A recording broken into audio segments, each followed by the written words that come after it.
आज के इस जनसभा में उपस्थित मंच पर हमारे प्रदेश के यशस्वी अध्यक्ष श्री समीर मोहंती जी, भारत सरकार में मंत्री श्री धर्मेंद्र प्रधान जी, बैजयंत पांडा जी जो हमारे राष्ट्रीय उपाध्यक्ष हैं, संवित पात्रा जी जो राष्ट्रीय प्रवक्ता पूर्व प्रत्याशी, श्रीमती डी पुरंदेश्वरी जी हमारी प्रभारी, विभूति भूषण हरिश्चंद्र जी पूर्व विधायक, सूरमा पाड़ी जी पूर्व मंत्री, जयंत सारंगी जी विधायक जो पुरी क्षेत्र के हैं, ललितेंदु विद्याधर महापात्रा जी, भृगु बख्शी पात्रा जी, रशिम रंजन महापात्रा जी, हमारे लाला मनोज राय जी, श्री असित पटनायक जी, असीम दास जी,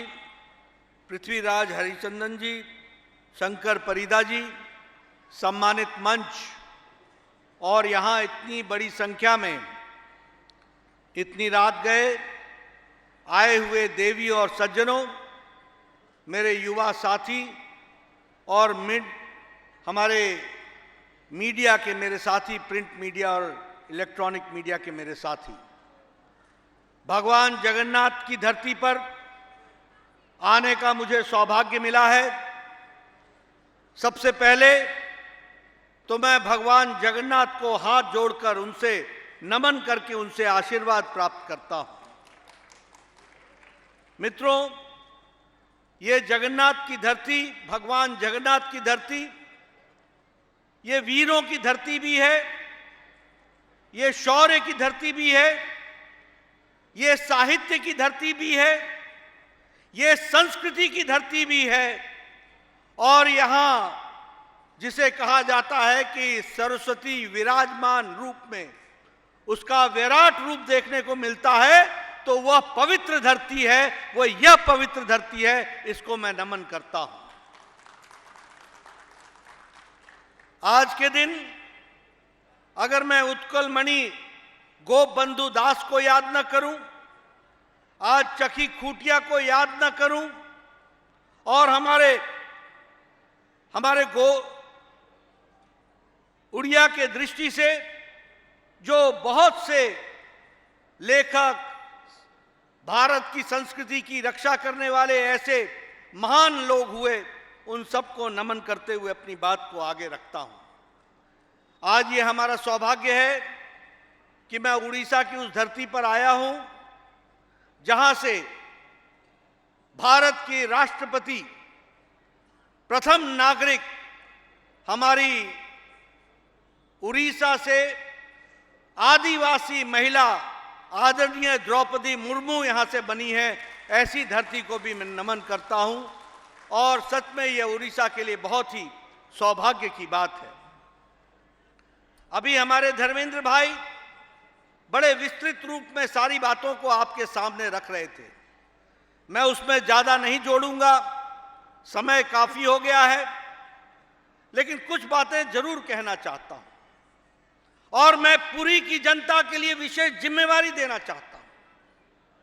आज जब भारत मोदी जी के नेतृत्व में दुनिया में अपना स्थान बना रहा है, आज भारत जो दुनिया में हर दृष्टि से आगे बढ़ रहा है, आज जिस भारत को 200 साल तक अंग्रेजों ने राज किया, ऐसे ब्रिटानिया को पिछाड़कर दुनिया की 5वीं अर्थव्यवस्था भारत बन रही है।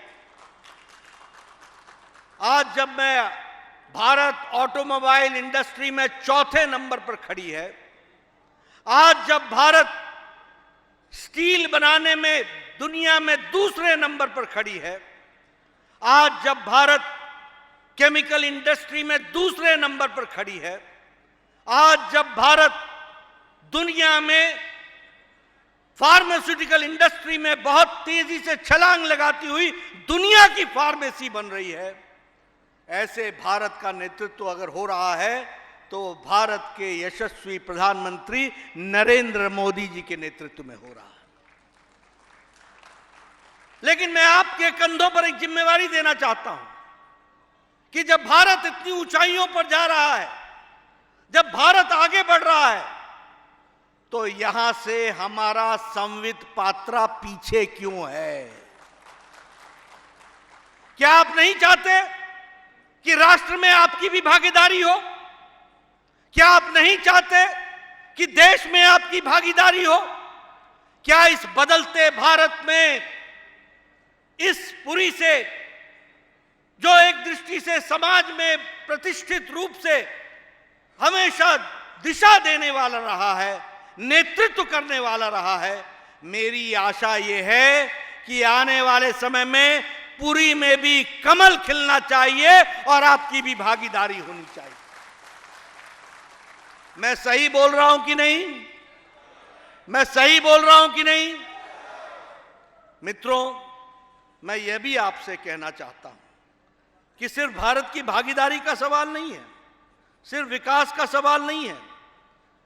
भारत की तस्वीर को उड़ीसा से लेकर देश के कोने कोने तक बदलने का काम किया है तो आदरणीय नरेंद्र मोदी जी ने किया है। आपको जान करके खुशी होगी कि इंटरनेशनल मॉनिटरी फंड के आलेखों के अनुसार भारत में गरीबी, अति गरीबी 1% से भी कम हो गई है। जिस भारत को बोला जाता था कि यह गरीब देश है, आज वहां अति गरीबी 1% से भी कम हो गई है। और उसका कारण है प्रधानमंत्री गरीब कल्याण अन्न योजना।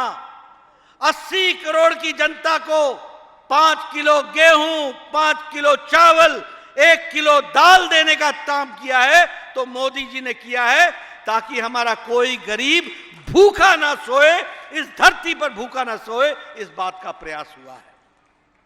उसी तरीके से प्रधानमंत्री आवास योजना में, मित्रों मुझे याद है मैं 93 में पहली बार एमएलए बना था और मेरा ब्लॉक डेवलपमेंट ऑफिसर मेरे पास आके कहता था कि नड्डा साहब, आपको 2 पंचायतों में एक इंदिरा आवास योजना का घर मिला है। 2 पंचायतों में एक इंदिरा आवास का योजना का घर मिला है। बताइए किसको दें? मेरा ब्लॉक डेवलपमेंट ऑफिसर मुझे बोला करता था 93 में, और मैं कहा करता था बीडीओ साहब, ये मकान तुम ही रख लो, 1 अनार 100 बीमार कहां बांटूंगा। लेकिन आज मोदी जी के नेतृत्व में प्रधानमंत्री आवास योजना में 2 करोड़ 60 लाख पक्के मकान बना करके दे दिए गए हैं। 2 करोड़ 60 लाख। और दुख की बात यह है कि प्रधानमंत्री आवास योजना का नाम बदल करके बीजू पक्का घर कर दिया। जिसका खुद का घर कच्चा वो लगा पक्का करने। मित्रों, यह भी समझना होगा कि हमारा नाम चुराकर और उसमें भी हेरा फेरी, लोगों तक वो ठीक से पहुंचे नहीं, यह स्थिति ला करके खड़ी की है। मैं यहां यह भी बताना चाहूंगा कि आयुष्मान भारत में 10 करोड़ 74 लाख परिवार, लगभग 11 करोड़ परिवार, 50 करोड़ लोग को मोदी जी की तरफ से 5 लाख रुपए हर साल गंभीर बीमारी से लड़ने के लिए और इलाज करने के लिए अगर पैसा दिया है तो नरेंद्र मोदी जी ने दिया है। यह भी हमको ध्यान में रखना चाहिए। लेकिन आपको जानकर दुख होगा कि नवीन बाबू, बीजू जनता दल की सरकार 60 लाख लोगों को आयुष्मान भारत से वंचित रखते हैं। आप बताइए, यहां से लोगों का बाहर जाना बंद हो गया क्या बोलते हैं उसको, दादन खटना बंद हो गया क्या? दादन खटना बंद हो गया क्या? अगर हमारा भाई उड़ीसा का मुंबई में जाके काम करता हो और वो वहां बीमार हो जाए तो उसका इलाज नवीन बाबू नहीं करा पाएंगे, उसका इलाज करा पाएंगे तो नरेंद्र मोदी ही आयुष्मान भारत से करा पाएंगे। जो लोग आपको इस हक से वंचित रहने देते हैं, उनको सरकार में रहने देना है क्या? रहने देना है क्या? मैं सुनना चाहता हूं पीछे से, रहने देना है क्या? इसलिए मैं आपको कहता हूं कि देश में, दुनिया में गांव, गरीब, वंचित, पीड़ित, शोषित, दलित, गांव का अंतिम पायदान पर खड़ा व्यक्ति, किसान, युवा, सबके लिए काम चल रहा है। और अगर सब जगह रोशनी पहुंच रही है विकास की, अगर सब जगह रोशनी पहुंच रही है आगे बढ़ने की, तो फिर उड़ीसा उससे पीछे क्यों रहे? बताइए, आगे पीछे रहेगा क्या? रहेगा क्या? इसके लिए आपको काम करना पड़ेगा। आप बताइए, कभी भारत सरकार में 13 दलित मंत्री थे क्या? कभी थे? नहीं। 13 आदिवासी मंत्री थे क्या? 8 दलित मंत्री थे क्या? कभी 28 के आसपास ओबीसी मंत्री थे क्या? यह संभव हुआ है तो मोदी जी की सरकार में हुआ है। कभी आपके यहां कोई गवर्नर जैसे विश्वभूषण हरिचंदन जी, हमारे दलित गवर्नर, हमारे दलित मुख्यमंत्री, हमारे आदिवासी मुख्यमंत्री, ये कभी संभव हुआ था क्या? ये संभव हुआ था क्या? आज मोदी जी की सरकार में हमारे दलित गवर्नर भी हैं, दलित पूर्व राष्ट्रपति भी हैं और आदिवासी महिला राष्ट्रपति है, और इसके साथ साथ हमारी ओबीसी की बड़ी संख्या है जो हमारे गवर्नर और हमारे मुख्यमंत्री के रूप में काम कर रहे हैं। मित्रों, अगर मैं महिलाओं की बात करूं, आप बताइए, उज्ज्वला, उजाला, सौभाग्य, ये सारी योजनाओं ने महिलाओं को ताकत दी कि नहीं दी? दी कि नहीं दी?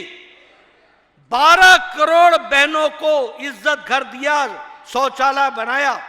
कैसा भारत होगा जहां 12 करोड़ बहनें अपने दैनिक नित्य कर्म के लिए खेत में जाया करती थी। उनको अगर इज्जत देने का काम किया है तो मोदी जी की सरकार ने किया है, यह हमको याद रखना चाहिए।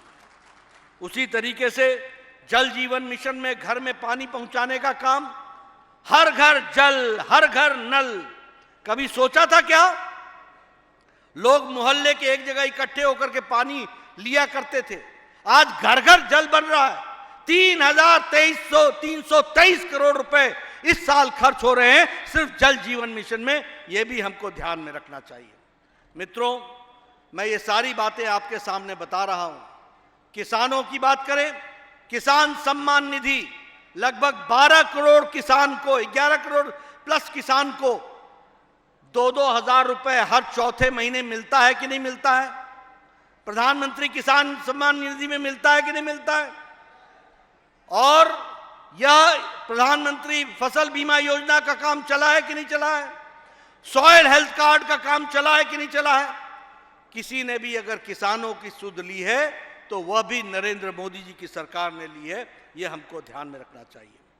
अगर मैं युवाओं के दृष्टि से बात करूं, कभी कोई सरकार आई थी केंद्र में जो ये कहे कि हम 10 लाख केंद्र सरकार की नौकरियां रोजगार मेला के मैदान से लगाएंगे और उनको भारत सरकार की तरफ से अपॉइंटमेंट लेटर देंगे? 10 लाख लोगों को अपॉइंटमेंट देने का काम किया जा रहा है।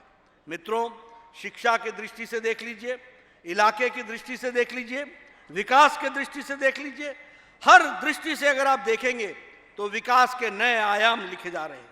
और यहां पर भी मैं आपसे बोलूंगा, जब मैं यहां की बात कर रहा हूं तो क्या यह सच्चाई नहीं है कि संबलपुर में इंडियन इंस्टीट्यूट ऑफ मैनेजमेंट बन रहा है 200 एकड़ की भूमि पर और 402 करोड़ रुपए उसके लिए खर्च हो रहे हैं। उसी तरीके से Indian institute of science and educational research के लिए 1500 करोड़ रुपए खर्च हो रहा है। स्किल इंडिया इंटरनेशनल सेंटर के लिए स्किल डेवलपमेंट इंस्टीट्यूट भुवनेश्वर में खड़ा हो रहा है और प्रधानमंत्री कृषि सिंचाई योजना में 4000 करोड़ रुपए खर्च हो रहे हैं। 1300 किलोमीटर की नेशनल हाईवे के लिए 13400 करोड़ रुपए खर्च हो रहे हैं। उसी तरीके से 1214 किलोमीटर के नेशनल हाईवे के लिए 9000 करोड़ रुपए खर्च हो रहे हैं। और मैं अगर पुरी की बात करूं तो मैं कहना चाहूंगा, बताइए जगन्नाथ स्टेडियम 7 करोड़ की लागत से बन रहा है कि नहीं बन रहा है? आप बताइए, यहां पर जगन्नाथ मेडिकल कॉलेज 200 करोड़ की लागत से बन करके तैयार हो रहा है कि नहीं हो रहा है? हो रहा है कि नहीं हो रहा है? उसी तरीके से रेलवे स्टेशन की दृष्टि से पुरी रेलवे स्टेशन 364 करोड़ रुपए की लागत से इसका भी शिलान्यास होकर के काम शुरू हो रहा है। उसी तरीके से राष्ट्रीय आदर्श वेदा विद्यालय, इसका भी काम पूरी ताकत से चल रहा है। पुरी का कोस्टल हाईवे, इस पर 8000 करोड़ रुपए खर्च हो रहे हैं। आप बताइए, इतना काम मोदी जी आपके लिए करें, आपकी ये जिम्मेवारी बनती है कि नहीं कि आप अपने दृष्टि से कमल का बटन दबा करके पुरी में भी कमल खिलाइए? इस बात को भी हमको पूरा करना होगा, ये आपको समझना चाहिए। मित्रों, बहुत से कामों को मैं गिना सकता हूं, लेकिन मैं यहां सिर्फ एक ही बात कहना चाहता हूं। ये नवीन बाबू को पता नहीं रत्ना भंडार की चाबी उनकी कहां खो गई है, और वो डुप्लीकेट चाबी लेकर के घूम रहे हैं। मुझे तो समझ में नहीं आता कि सरकार भी कौन चला रहा है, ओरिजिनल चला रहे हैं या कोई दूसरा चला रहा है? कौन चला रहा है सरकार, समझ में नहीं आता। और जगन्नाथ जी के रत्ना भंडार की चाबी कहां खो गई है, क्यों खो गई है, क्या चल रहा है, कौन सरकार चला रहा है, ओरिजिनल है या कौन है मालूम नहीं, पता नहीं चलता। और साथ ही साथ मैं यह भी कहना चाहूंगा कि जहां तक उड़ीसा की यूनिवर्सिटी का सवाल है, अब ये संस्कृति की जगह है, ये साहित्य की जगह है। बताइए, उन्होंने कहा था कि नहीं कि उड़िया यूनिवर्सिटी में बनाऊंगा? कहा था कि नहीं कहा था? 5 साल बीत गए, कहा था 4 साल में बन जाएगा, ये 5वां साल शुरू हो गया है। क्या चल रहा है? उसी तरीके से शुगर मिल न्यायगढ़ का, वह भी बंद है, किसानों का भुगतान नहीं हुआ है। कौन सी सरकार चल रही है, कौन सरकार चला रहा है, कैसी सरकार चल रही है, कुछ समझ में नहीं आता। और मुझे दुख के साथ कहना पड़ता है, आज मैं कंधमाल गया था, वहां से मैं आ रहा हूं, ट्राइबल इलाका है, महिलाओं का उत्पीड़न दुगना हो गया है। नेशनल क्राइम रिकॉर्ड ब्यूरो के तहत उड़ीसा में महिलाओं का उत्पीड़न दुगना हो गया है। ह्यूमन ट्रैफिकिंग सबसे ज्यादा है तो उड़ीसा में है। ये नेशनल हमारे हेल्थ क्राइम रिकॉर्ड ब्यूरो का ये रिकॉर्ड है। उसी तरीके से एसटी और एसटी पर, विशेष करके महिलाओं पर उत्पीड़न सबसे ज्यादा हो रहा है तो उड़ीसा में हो रहा है। और दुख की बात यह है कि पुलिस पर भी क्रिमिनल का अटैक, यानी भक्षक रक्षक पर हावी है। यानी रक्षक जिसको हमारी रक्षा करनी है, वो अपनी रक्षा नहीं कर पा रहा है, उस पर भी भक्षक हावी है। ऐसी सरकार है उड़ीसा की सरकार। बताइए, ऐसी सरकार को रहने देना है क्या? रहने देना है क्या? रहने देना है क्या? मैं अंत में आपसे एक ही निवेदन करने आया हूं, राजनीति नंबर का गेम है, और इसलिए चाहे पूरी विधानसभा हो चाहे लोकसभा हो, यहां आपको प्रण लेना होगा कि कमल खिलेगा, विकास हो रहा है, आगे करेंगे, मोदी जी के नेतृत्व में हम आगे बढ़ेंगे। ये आपसे मैं निवेदन करने आया हूं। आपने मेरी बात सुनी, मुझे पता लगा कि आप 2 बजे के आ गए थे, बड़े लंबे समय आपको इंतजार करना पड़ा, उसके लिए मैं क्षमा मांगता हूं। फिर भी आप डटे रहे, आपका बहुत बहुत धन्यवाद। जय भारत, जय उड़ीसा।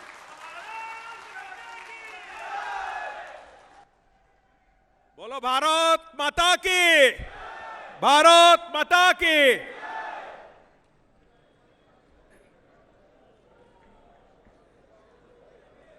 समस्त को बहुत बहुत धन्यवाद। मु अनुरोध करी पुरी जिला तरफ प्रभु श्री जगन्नाथंकर एक चित्रपट माननीय नड्डा जी को से माने अर्पण करिवे। जय जगन्नाथ, जय जगन्नाथ। बहुत बहुत धन्यवाद समस्त को बहुत बहुत धन्यवाद समस्त को नमस्कार बहुत बहुत धन्यवाद।